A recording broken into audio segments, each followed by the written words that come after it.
8. Keterampilan dasar mengajar. Keterampilan dasar mengajar merupakan keterampilan khusus yang harus dimiliki oleh guru agar dapat melaksanakan tugas mengajar secara efektif, efisien, dan profesional.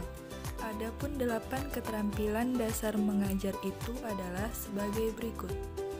Yang pertama, keterampilan menjelaskan.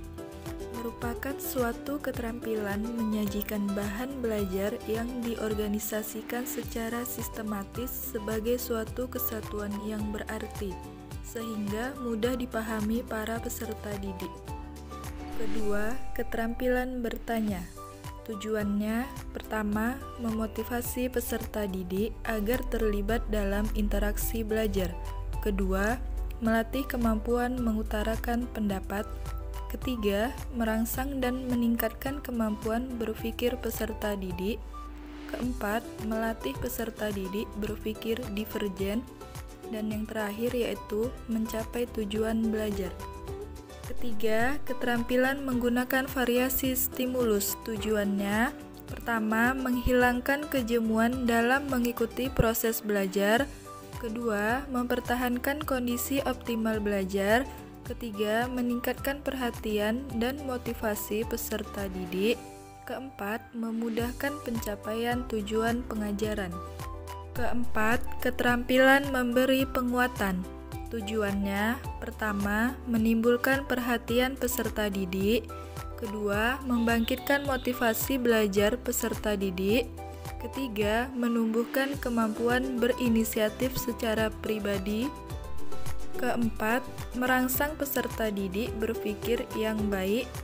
Kelima, mengembalikan dan mengubah sikap negatif peserta dalam belajar ke arah perilaku yang mendukung belajar. Kelima, keterampilan membuka dan menutup pelajaran. Tujuannya, pertama, untuk menimbulkan minat dan perhatian peserta didik terhadap pelajaran yang akan dibicarakan. Kedua, menyiapkan mental para peserta didik agar siap memasuki persoalan yang akan dibicarakan. Ketiga, memungkinkan peserta didik mengetahui tingkat keberhasilan dalam pelajaran. Keempat, agar peserta didik mengetahui batas-batas tugasnya yang akan dikerjakan. Keenam, keterampilan mengajar kelompok kecil dan perorangan. Tujuannya, pertama, keterampilan dalam pendekatan pribadi. Kedua, keterampilan dalam mengorganisasi. Ketiga, keterampilan dalam membimbing belajar. Keempat, keterampilan dalam merencanakan dan melaksanakan KBM.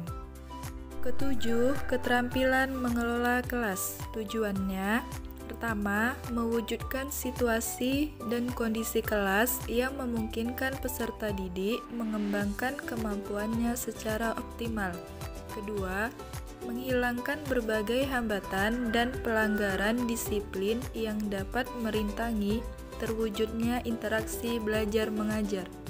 Ketiga, mempertahankan keadaan yang stabil dalam suasana kelas sehingga bila terjadi gangguan dalam belajar mengajar dapat dikurangi dan dihindari. Keempat, melayani dan membimbing perbedaan individual peserta didik. Kelima, mengatur semua perlengkapan dan peralatan yang memungkinkan peserta didik belajar sesuai dengan lingkungan sosial, emosional, dan intelektual peserta didik dalam kelas. 8. Keterampilan membimbing diskusi kelompok kecil merupakan suatu proses belajar yang dilakukan dalam kerjasama kelompok dengan tujuan memecahkan suatu permasalahan, mengkaji konsep, prinsip, atau kelompok tertentu. Untuk itu, guru memiliki peran sangat penting sebagai pembimbing agar proses diskusi dapat berlangsung sesuai dengan tujuan pembelajaran.